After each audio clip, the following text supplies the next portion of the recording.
ঝালমুড়ির মশলাটা কিভাবে বানালে স্বাদটা একদম দোকানের মামাদের ঝালমুড়ির মতো আসবে সেই রেসিপিটি আজকে শেয়ার করব। আসসালামু আলাইকুম everyone, welcome back to my channel. ঝালমুড়ির আসল স্বাদ এবং টেস্ট কিন্তু লুকিয়ে থাকে এই ঝালমুড়ির মশলার মধ্যে, যেটা আমরা অনেকেই জানি না।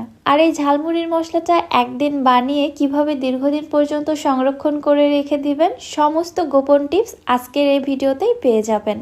যেহেতু সামনে রমজান মাস, প্রত্যেকটি ঘরে ঘরে ঝালমুড়ি খাওয়া হবে, এজন্য রমজানের আগে আপনারা একদিনে বানিয়ে সংরক্ষণ করে রেখে দিতে পারবেন পুরো রমজান মাসের জন্য। চলুন কথা না বাড়িয়ে রেসিপি দেখে আসি। বিসমিল্লাহ। প্রথমে একটি বাটিতে আমি নিয়ে নিচ্ছি 1 টেবিল চামচ মরিচের গুঁড়া, হাফ চা চামচ হলুদের গুঁড়া, 1 চামচ জিরার গুঁড়া এবং 1.5 চা চামচ ধনিয়ার গুঁড়া। এইবার এই শুকনো মশলার মধ্যে প্রায় 1/4 কাপ পরিমাণে পানি দিয়ে পানির সঙ্গে মশলাটাকে খুব ভালোভাবে মিশিয়ে নিচ্ছি। এখানে একটি কথা বলে রাখা ভালো, ঝালমুড়ির মশলার মধ্যে আপনারা ঝালটা কেমন খেতে পছন্দ করেন ওই অনুযায়ী মরিচের গুঁড়াটা আপনারা বাড়িয়ে কমিয়ে দিতে পারবেন। যারা ঝালটা খেতে কম পছন্দ করেন তারা এখানে হাফ চামচ অথবা 1 চামচ পরিমাণে মরিচের গুঁড়া দিবেন, তবে আমি কিন্তু 1 টেবিল চামচ পরিমাণে দিয়েছি, কারণ আমি মশলাটা একটু ঝালঝালভাবেই তৈরি করব। এছাড়াও এই মশলা দিয়ে মুড়ি মাখার সময় এক্সট্রা করে কিন্তু কাঁচা মরিচ ব্যবহার করা হয়, ওইটা বুঝে আপনারা এখানে মরিচের গুঁড়াটা দিয়ে দিবেন। এবার এই মশলাটা আমি এক সাইডে রেখে দিচ্ছি, চলে যাচ্ছি চুলাতে। চুলায় একটি প্যানে নিয়ে নিচ্ছি 1 কাপ সরিষার তেল। যেহেতু ঝালমুড়ির মশলাটা তেলের মধ্যে ডুবানো থাকে, এজন্য তেলের পরিমাণটা এখানে বাড়িয়ে নিতে হবে, আর অবশ্যই এখানে সরিষার তেলটাই ব্যবহার করতে হবে। এর মধ্যে দিয়ে দিচ্ছি হাফ কাপ পেঁয়াজ বাটা। 2টি পেঁয়াজ আমি কুচি করে কেটে সামান্য একটু পানি দিয়ে খুব ভালোভাবে ব্লেন্ড করে নিয়েছি। এবারে পেঁয়াজ বাটাটা তেলের সঙ্গে ভালোভাবে মিশিয়ে নিয়ে ভেজে নিচ্ছি কিছুক্ষণ, পেঁয়াজ বাটার কাঁচা স্মেলটা চলে যাওয়া পর্যন্ত। আপনারা যদি ঝালমুড়ির মশলাটা আরও বেশি পরিমাণে তৈরি করে রেখে দিতে চান তাহলে এখানে সব উপকরণগুলো বাড়িয়ে নেবেন। পেঁয়াজ বাটাটা কিছুক্ষণ ভেজে নেওয়ার পর দিয়ে দিচ্ছি 1.5 চা চামচ রসুন বাটা, 1 চা চামচ আদা বাটা। এবার আদা এবং রসুন বাটাটাও পেঁয়াজের সঙ্গে ভালোভাবে ভেজে নিচ্ছি, এগুলোর কাঁচা স্মেলটা চলে যাওয়া পর্যন্ত। এছাড়াও পেঁয়াজ, আদা, রসুন বাটাতে কিন্তু পর্যাপ্ত পরিমাণে পানি রয়েছে, এই পানিটা টেনে আসা পর্যন্ত এগুলোকে নেড়েচেড়ে ভেজে নিতে হবে। এগুলো যখন ভাজা হয়ে গেছে, সুন্দর একটা রোস্টেড ফ্লেভার ছড়িয়েছে, ঠিক ওই পর্যায়ে আগে থেকে ভিজিয়ে রাখা শুকনো মশলার পেস্টটা আমি দিয়ে দিয়েছি। আমি খুবই দুঃখিত, মশলাটা দিয়ে আপনাদের দেখাতে পারিনি, ঠিক ওই সময় আমার ক্যামেরাটা অফ ছিল। যাই হোক, মশলাটা দেওয়ার পরে আমি খুব ভালোভাবে নেড়েচেড়ে মিশিয়ে নিয়েছি। এবার অনবরত নেড়েচেড়ে মশলাগুলোকে খুব ভালোভাবে ভুনে নিতে থাকবো। চুলার হিটটাকে একদম লোতে রেখে এই কাজটা করে নিতে হবে, আর একটু সময় নিয়েই কিন্তু এই মশলাটা তৈরি করে নিতে হবে এবং অনবরত এভাবে নেড়েচেড়ে যেতে হবে, নাড়ানো কোনোভাবে অফ করা যাবে না, তাহলে মশলাগুলো খুব দ্রুত প্যানের তলায় লেগে যাবে। এই পর্যায়ে দিয়ে দিচ্ছি 1 চা চামচ নর্মাল লবণ এবং হাফ চা চামচ বিট লবণ। বিট লবণটা অবশ্যই এখানে দেওয়ার চেষ্টা করবেন। এছাড়া আপনারা চাইলে এখানে টেস্টিং সল্টটাও দিতে পারেন। যেহেতু টেস্টিং সল্ট আমাদের স্বাস্থ্যের জন্য ক্ষতিকর, একদমই স্বাস্থ্যসম্মত না, এজন্য আমি এটা অ্যাভয়েড করছি। তবে বাইরের ঝালমুড়িওয়ালা মামারা কিন্তু টেস্টিং সল্ট ব্যবহার করে থাকে। দেখতেই পাচ্ছেন মশলাগুলো জাল করে নিতে নিতে অলমোস্ট কালার চেঞ্জ হয়ে গেছে, আগের থেকে কিন্তু অনেকটাই কালার চেঞ্জ হয়ে গেছে এবং এই পর্যায়ে বোঝা যাচ্ছে মশলার মধ্যে আর কোনো এক্সট্রা পানি নেই, সকল মশলাগুলো খুব ভালোভাবে ভুনে নেওয়া হয়ে গিয়েছে।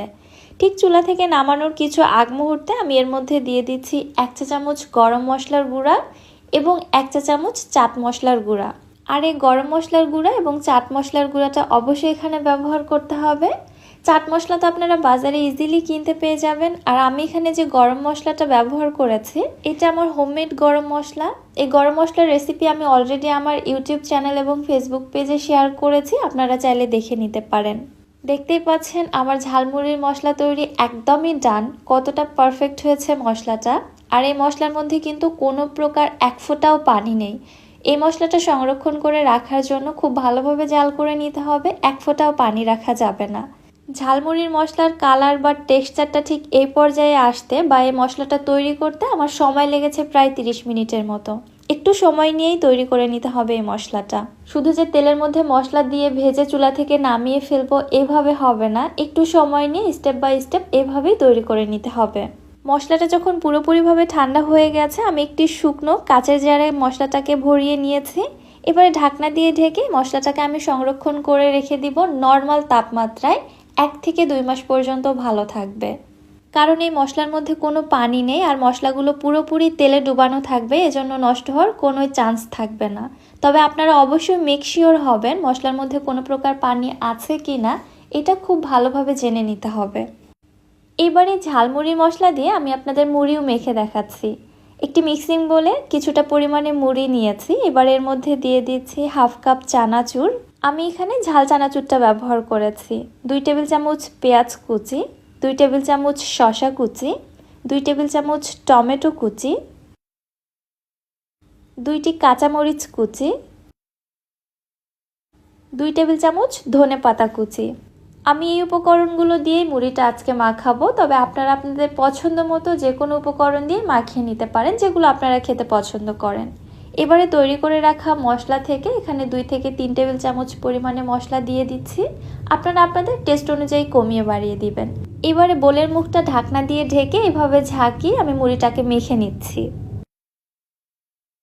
মাশাআল্লাহ, এত সুন্দর মশলার ফ্লেভার, পুরো বাসা তো মশলার গন্ধে মৌ মৌ করছে। আর এটার টেস্ট সম্পর্কে আপনাদের কি বলবো, আমি আসলেই বলে বোঝাতে পারবো না। এই রেসিপিটি ফলো করে আপনারা বাসায় তৈরি করে দেখবেন। এইভাবে এই মশলা দিয়ে একবার আপনারা যাকে মুড়ি মাখিয়ে খাওয়াবেন, সে আপনার কাছে বারবার মুড়ি মাখা খেতে চাইবে। আর যেহেতু সামনে রমজান মাস, প্রত্যেকটি ঘরে ঘরেই মুড়ি মাখা খাওয়া হয়। এইভাবে মশলাটা বানিয়ে রেখে প্রত্যেকদিন ছোলা বা পেঁয়াজু দিয়ে মুড়ি না মেখে এই মশলাটা দিয়ে মুড়ি মেখে খেতে পারেন। ইনশাল্লাহ আপনাদের কাছে অনেক বেশি ভালো লাগবে, 100%। রেসিপিটি আপনাদের কাছে কেমন লাগলো অবশ্যই আমাকে কমেন্ট করে জানাবেন। ভিডিও ভালো লাগলে যারা আমার ইউটিউব চ্যানেল থেকে ভিডিওটি দেখছেন, চ্যানেলটি সাবস্ক্রাইব করে দিবেন এবং যারা ফেসবুক পেজ থেকে দেখছেন, পেজটিতে একটি ফলো দিয়ে দিবেন। আজকের মতো তাহলে বিদায় নিচ্ছি। আল্লাহ হাফেজ।